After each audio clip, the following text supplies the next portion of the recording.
Moja, leo nimeshangazwa sana mahakamani na wakili wa serikali Nasoro Katuga kusema uongo wa wazi mahakamani.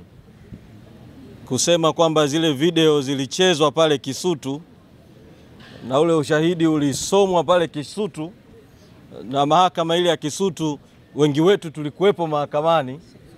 Kwa kweli ni jambo la aibu sana kwa wakili wa serikali kuweza kusema uongo mahakamani.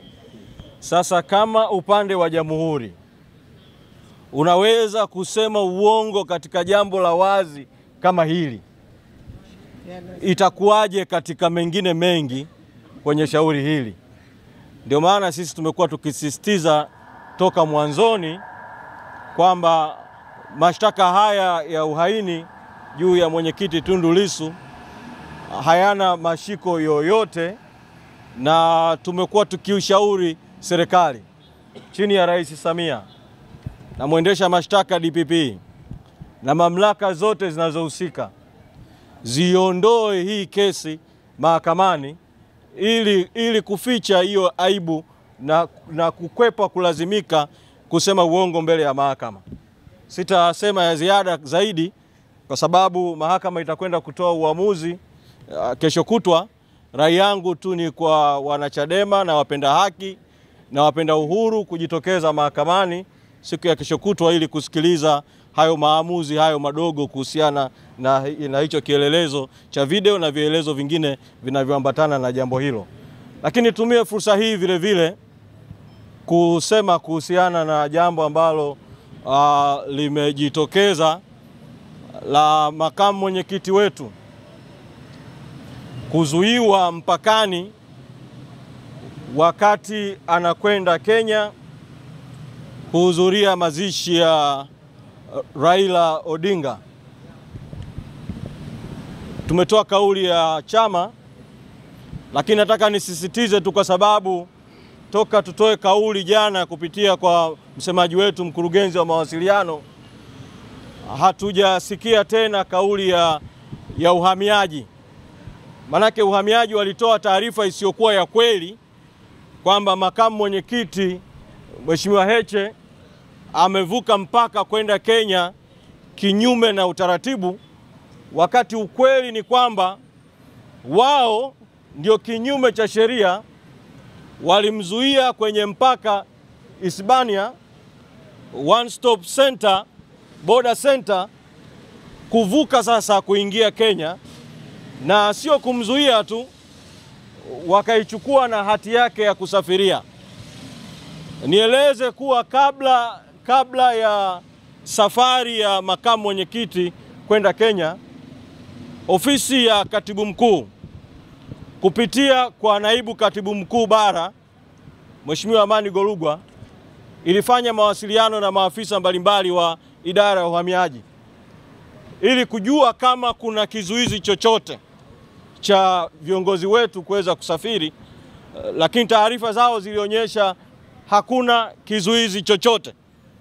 Lakini pamoja na kutoa hizo taarifa za kwamba hakuna kizuizi, makamu mwenyekiti alipoanza safari na kwenda mpakani akazuiwa na pasipoti yake kuchukuliwa.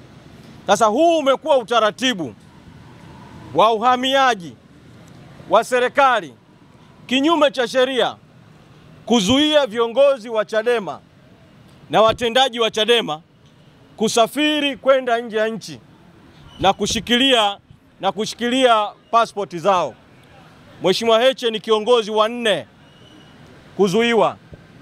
Haiwezekani kwa mfululizo viongozi wote hawa sababu ikawa moja kwamba wanakwenda nje kinyume na utaratibu.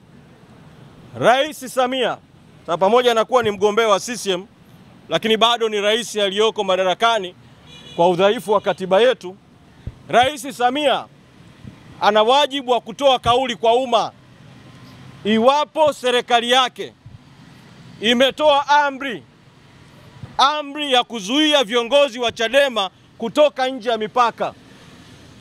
Kusafiri kutoka nje ya mipaka ni haki na uhuru kwa Watanzania wote wenye passport halali za nchi yetu. Sasa rais aseme iwapo kuna zuio haramu na hilo zuio linahusu viongozi gani. Lakini katika hatua hii nitoe mwito kwa jeshi la uhamiaji, idara ya uhamiaji, kurejesha pasipoti ya makamu mwenyekiti na kufuta hiyo kauli yao walioitoa hadharani ambao haina ukweli kwamba alikwenda nje ya nchi kinyume na utaratibu.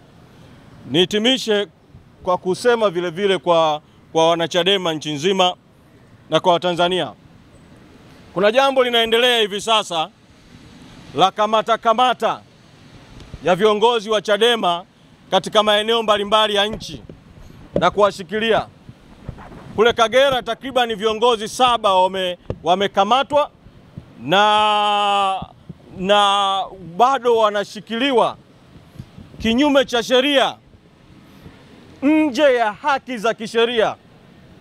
Tumekwisha elekeza mawakili wetu, kurugenzi yetu ya sheria, kuwasiliana na mawakili wengine walioko Kagera ambao toka viongozi walipokamatwa wamekuwa wakishughulikia swala lao kwa kujitolea kule na wananchi wenyewe, na kwa kweli nawapongeza sana. Tumekwisha elekeza washauriane kwa haraka kufungua mashauri mahakamani ya habeas corpus ili serikali ilazimishwe ama kuwaachia huru, au kama wanajiona wana kesi ya msingi basi waweze kuwapeleka mahakamani tuweze kupambana kwa haki. Lakini tunajua hizi ni njama tu, njama zinazoendelea maeneo mbalimbali ya nchi kujenga hofu kwa Watanzania, hofu kwa viongozi wa Chadema. Rai yangu kwa wanachadema na rai yangu kwa wananchi, mambo haya yasitutie hofu, kuendelea kushikilia msimamo wetu wa kwamba no reforms, no election. No reforms, no election. No reforms, no election. Asanteni sana.